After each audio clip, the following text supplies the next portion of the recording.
शकुनी उल्टी दुनिया की एक चुड़ैल थी जो कुंवारे लड़कों को असली दुनिया से दूर अपनी उल्टी दुनिया में लाती थी। रमेश उसका अगला शिकार था। रमेश एक शिव भक्त था। शकुनी और रमेश में भीषण युद्ध होता है। शकुनी चुड़ैल दिव्य ऊर्जा के प्रहार से रमेश पे काबू पाना चाहती थी। उन दोनों के बीच काफी समय तक युद्ध चलता है। क्या रमेश शकुनी के चुंगल से बच पाएगा और अपनी माँ के पास लौट पाएगा? चलिए कहानी शुरू करते हैं।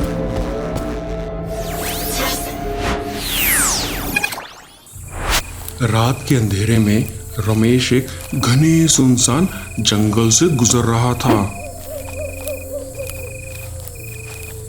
जंगल इतना गहरा और रात इतनी काली थी कि मानो रमेश को अपने अंदर समा ले। जहां नजरें घुमाओ वहां सिर्फ डरावने पेड़ और काला अंधेरा नजर आ रहा था। कहीं पर भी किसी प्रकार की कोई रोशनी नहीं थी। एकमात्र आवाज पैरों के नीचे से पत्तों की सरसराहट और दूर से उल्लू की थी। जंगल के घने पत्तों ने आकाश को धुंधला कर दिया था, जिसकी वजह से चांद की रोशनी भी कमजोर हो गई थी। जंगल की गहराइयों से आती हुई आवाजें रमेश को भयभीत कर रही थी। रमेश ने आसपास ध्यान से देखा, लेकिन कुछ भी नजर न आया। उसने अपने कदमों को तेज किया और अपने घर की ओर बढ़ता गया। उधर रमेश की माँ खिड़की पे नजरें गड़ाए अपने बेटे का बड़ी बेसब्री से इंतजार कर रही थी। कुछ देर चलने के बाद जंगल की गहराइयों में कुछ अजीब सी आवाजें सुनाई दी, जैसे कोई उसका पीछा कर रहा हो। रमेश का दिल तेजी से धड़कने लगा और मन में मानो डर की बिजली कांप उठी। परंतु जब उसने पीछे मुड़कर देखा तो वहां कुछ नहीं था, सिर्फ सन्नाटा और उसके पीछे की खामोशी थी। रमेश ने अपनी रफ्तार और बढ़ाई, लेकिन उसके साथ साथ वह आवाज भी उसका पीछा करती रही।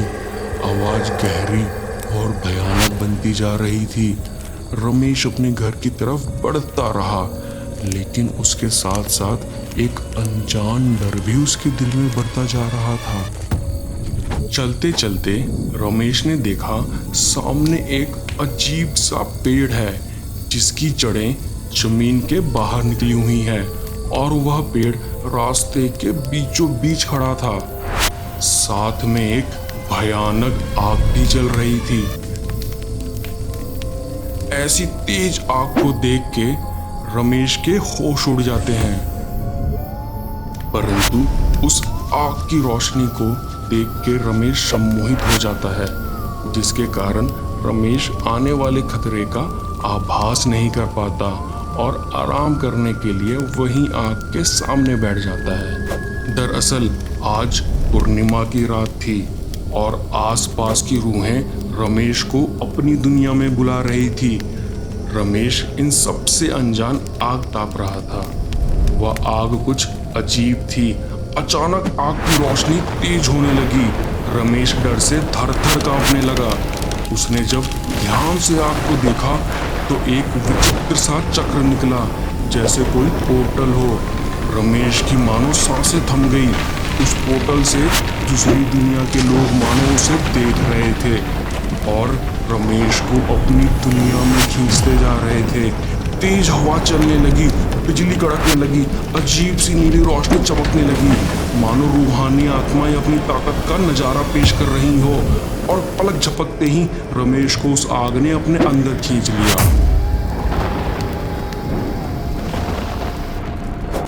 जब रमेश की आंखें खुली तो उसके पैरों के नीचे से जमीन खिसक गई। वह किसी अलग दुनिया में पहुंच गया था। एक बड़ा सा भयानक महल था, जैसे कोई सपना हो। दरअसल यह सपनों की उल्टी दुनिया थी और वह वहां के राजमहल में पहुंच गया था, जहां पे उल्टी दुनिया की एक चुड़ैल जिसका नाम शकुनी था, वह वहां राज करती थी।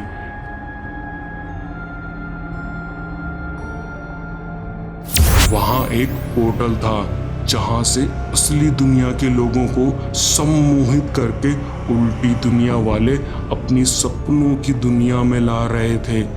ज्यादातर लोगों को उसी महल के तहखाने में कैद करके रखा जाता था। पर आज पूर्णिमा की रात थी। आज की रात कुछ खास थी।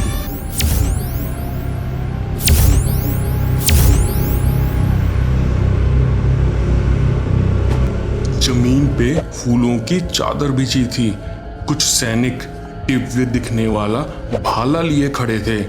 ऐसा लग रहा था वह किसी के स्वागत में खड़े हैं। सामने से कुछ लोग आ रहे थे।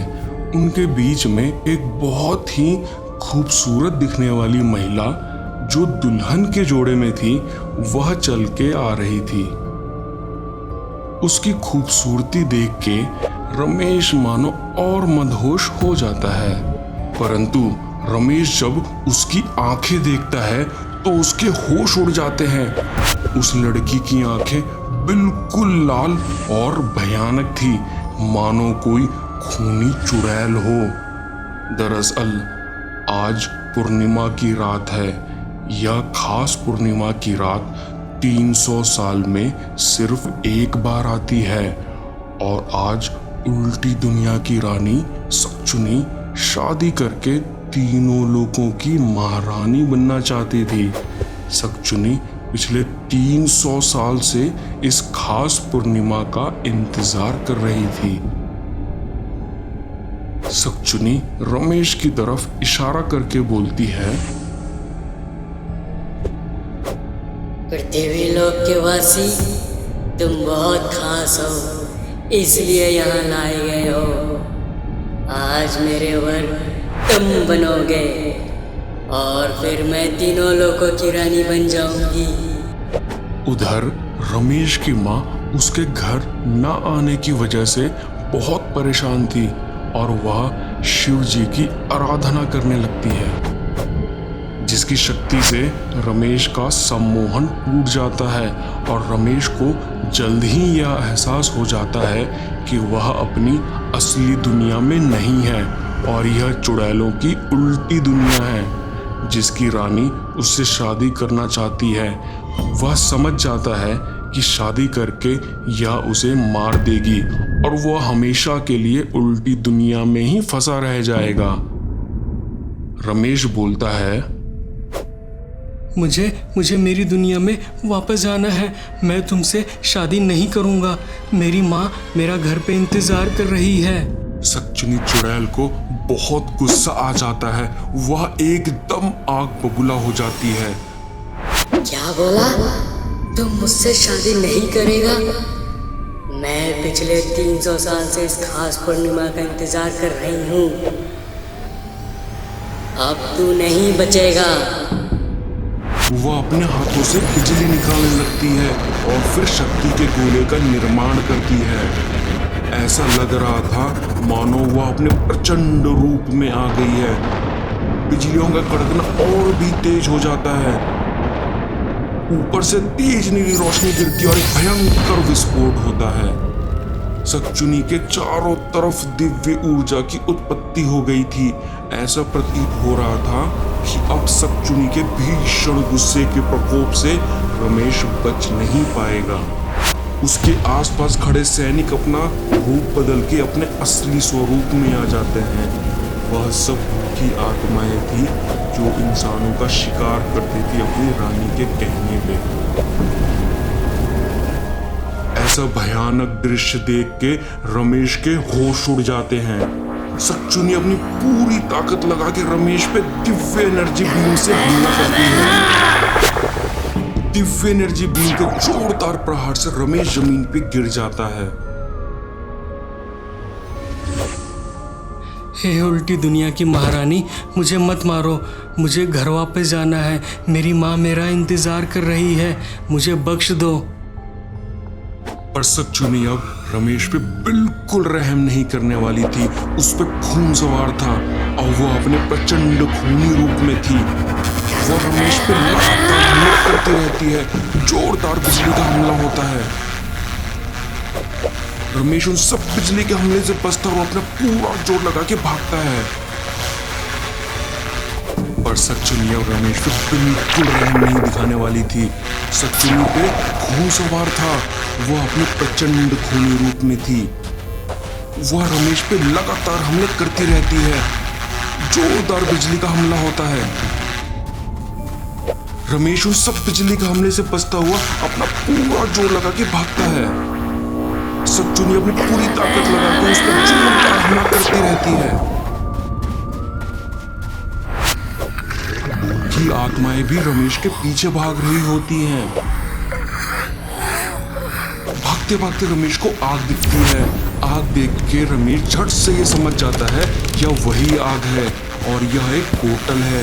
इसी आग के जरिए वो इस उल्टी दुनिया में आया था, तो इसी आग के जरिए वो इस उल्टी दुनिया से बाहर जा सकता है। वो तेजी से भागता हुआ उस आग की तरफ बढ़ता रहता है और फटाक से बिना सोचे समझे उस आग में कूद जाता है।